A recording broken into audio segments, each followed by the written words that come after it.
ક્રિકેટમાં અમુક ભૂમિકાઓ એવી હોય છે જે દબાણ, તણાવ અને ગૌરવથી ભરેલી હોય છે અને એમાંની એક છે ફિનિશરની ભૂમિકા. જ્યારે મેચની દરેક ક્ષણ નિર્ણાયક હોય ત્યારે એક ખેલાડી ક્રીઝ પર આવે છે જે હાર અને જીત વચ્ચેનો તફાવત બની જાય છે. તો ચાલો આ વિશ્લેષણમાં ડૂબકી મારીએ અને શોધીએ કે દુનિયાનો સૌથી ખતરનાક ફિનિશર કોણ છે. તો આ ફિનિશર એટલે શું? શું એ ખાલી એવો ખેલાડી છે જે છેલ્લા બોલ પર સિક્સર મારી દે? ના, એનાથી તો ઘણું જ વધારે છે. એક સાચો ફિનિશર એ છે જે રમતને બરાબર વાંચી શકે છે, ગમે તેટલા પ્રેશરને શોષી લે છે અને સૌથી તણાવવાળી પરિસ્થિતિમાં પણ એકદમ શાંત રહીને પોતાની ટીમને જીત સુધી લઈ જાય છે. એને ખબર હોય છે કે ક્યારે મોટા શોટ મારવાના છે અને ક્યારે રમતને ધીમી પાડવાની છે. તો સવાલ પાછો એ જ આવીને ઊભો રહે છે, આટલા બધા મોટા નામોમાંથી કોણ છે એ જેને આપણે કહી શકીએ કે એ દુનિયાનો સૌથી ખતરનાક ફિનિશર છે? આ સવાલ પર તો ક્રિકેટ ફેન્સ વચ્ચે વર્ષોથી ચર્ચાઓ ચાલતી આવી છે. ચાલો જોઈએ કે આપણો સ્ત્રોત આપણને ક્યાં લઈ જાય છે. બરાબર, તો ચાલો આમાં ઊંડા ઉતરીએ. જુઓ, આ તાજ માટેના દાવેદારોની લિસ્ટ છે ને, એ ઘણી લાંબી અને પ્રભાવશાળી છે. આપણે એમાંથી કેટલાક શ્રેષ્ઠ ખેલાડીઓ પર નજર કરીશું જેમને આ ખિતાબ મળી શકે છે. અને સમજવા માટે આપણે ખેલાડીઓને બે મુખ્ય સ્ટાઇલમાં વહેંચીશું. પહેલા વાત કરીએ પાવર હિટર્સની, એવા ખેલાડીઓ જે પોતાની તાકાતથી બસ થોડી જ વારમાં મેચનું આખું પાસું પલટી નાખે. આમાં શાહિદ આફ્રિદીને કોણ ભૂલી શકે? પહેલા જ બોલથી હુમલો. આંદ્રે રસેલ, જેની મસલ પાવર બોલરો માટે ખરાબ સપનું બની જાય છે. પછી છે કિરોન પોલાર્ડ, જે આઈપીએલ ફાઇનલ જેવી મોટી મેચમાં પણ બરફ જેવો ઠંડો રહીને મેચ જીતાડે છે.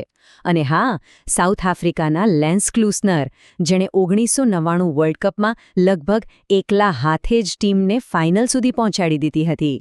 હવે વાત કરીએ સ્ટ્રેટેજિસ્ટ્સની, જેમના માટે તાકાત કરતાં વધારે મહત્વનું છે દિમાગ. આમાં ઓસ્ટ્રેલિયાના માઇકલ હસી, જેમને લોકો પ્રેમથી મિસ્ટર ક્રિકેટ કહેતા, એમની સાથે માઇકલ બેવન, જે રમતને છેક સુધી લઈ જવામાં અને સિંગલ ડબલથી વિરોધી ટીમને થકવી દેવામાં માસ્ટર હતા. આજના સમયમાં જોઈએ તો કિલર ડેવિડ મિલર અને અલબત્તા મિસ્ટર 360 એબી ડિવિલિયર્સ, જે મેદાનના કોઈ પણ ખૂણામાં બોલ મોકલીને બોલરોને લાચાર કરી દેતા હતા. હવે અહીંયા આપણો સોર્સ એકદમ નવી જ કેટેગરી લઈને આવે છે, સ્ટાઇલિશ ફિનિશર. અને આ કેટેગરીમાં એક જ નામ છે, ભારતનો હાર્દિક પાંડ્યા. એનો જે ડર વગરનો અંદાજ છે, પ્રેશરમાં સિક્સર મારવાની આવડત અને એનો જે કોન્ફિડન્સ છે કે હું છું ને, હું જીતાડી દઈશ, આ બધું જ એને આજના સમયના સૌથી ખાસ ફિનિશર્સમાંથી એક બનાવે છે. સાચે જ સ્ટાઇલ અને તાકાતનો એક અનોખું મિશ્રણ. સારું, તો આપણે પાવર હિટર્સ જોયા, સ્ટ્રેટેજિસ્ટ્સને પણ સમજ્યા અને આધુનિક સ્ટાઇલિશ ફિનિશરને પણ ઓળખ્યા. પણ આ બધા જ દિગ્ગજોમાં કોણ એવું છે જે ખરેખર સાવ ટોચ પર છે? કોણ છે જેને નિર્વિવાદપણે નંબર 1 કહી શકાય? તો હવે એ ઘડી આવી ગઈ છે જેની આપણે સૌ રાહ જોઈ રહ્યા હતા. સમય આવી ગયો છે આખરી નિર્ણયનો. સ્રોત મુજબ વિશ્વનો નંબર 1 ફિનિશર કોણ છે તેનો જવાબ હવે આપણી સામે આવવાનો છે. સ્ત્રોતનું કહેવું છે કે એક એવું નામ છે જે હવે ફિનિશિંગ શબ્દનો પર્યાય જ બની ગયો છે. જ્યારે આ ખેલાડી ક્રીઝ પર હોય ત્યારે વિરોધી ટીમની જીતની આશા લગભગ ખતમ થઈ જાય છે અને જોવાવાળાની આશા આસમાને પહોંચી જાય છે. તો શું છે એવું ખાસ આ ખેલાડીમાં? સૌથી પહેલાં તો એનો બરફ જેવો ઠંડો સ્વભાવ, રમતને છેક છેલ્લે સુધી લઈ જવાની એની અદ્ભુત આવડત અને હા, છેલ્લા ઓવરમાં એ હેલિકોપ્ટર શોટથી સિક્સર મારીને મેચ જીતાડવાની એની આગવી સ્ટાઇલ. અને સૌથી અગત્યનું, એ ભરોસો કે આ માણસ ક્રીઝ પર છે તો મેચ જીતી શકાય છે. અને એ નામ છે બીજું કોઈ નહીં, મહેન્દ્રસિંહ ધોની.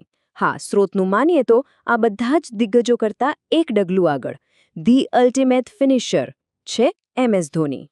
તો ધોનીને નંબર 1 કહ્યા પછી સવાલ એ થાય કે એક મહાન ફિનિશરનો વારસો આખરે છે શું? કઈ એવી બાબતો છે જે સર્વશ્રેષ્ઠને બીજાઓથી અલગ પાડે છે? અને આ સ્લાઇડ એ વાતને બહુ સરસ રીતે સમજાવે છે. જુઓ, જીતવા માટે મૂળભૂત રીતે 2 રસ્તા હોય છે. એક છે જડબાતોડ તાકાત અને બીજો રસ્તો છે શાંત ગણતરી. જ્યારે તાકાત તમને એકાદ મેચ જીતાવી શકે છે, પણ શાંત દિમાગ અને ગણતરી તમને ચેમ્પિયનશિપ જીતાવે છે. અને કદાચ એટલે જ ગણતરીપૂર્વક જોખમ લેનારા ખેલાડીઓને શ્રેષ્ઠ ફિનિશર માનવામાં આવે છે. તો ચાલો આખી વાતને એક સવાલ સાથે પૂરી કરીએ. જરા વિચારો, વર્લ્ડ કપની ફાઇનલ છે, છેલ્લી ઓવર, જીતવા માટે જોઈએ છે 15 રન. અને આ બધા મહાન ખેલાડીઓમાંથી કોઈ એકને પસંદ કરવાનો છે. કોને મોકલશો સ્ટ્રાઇક પર? તમારો જવાબ કોણ છે? કારણ કે કદાચ એ જ જવાબ બતાવે છે કે દરેકની નજરમાં સાચો મહાન ફિનિશર કોણ છે.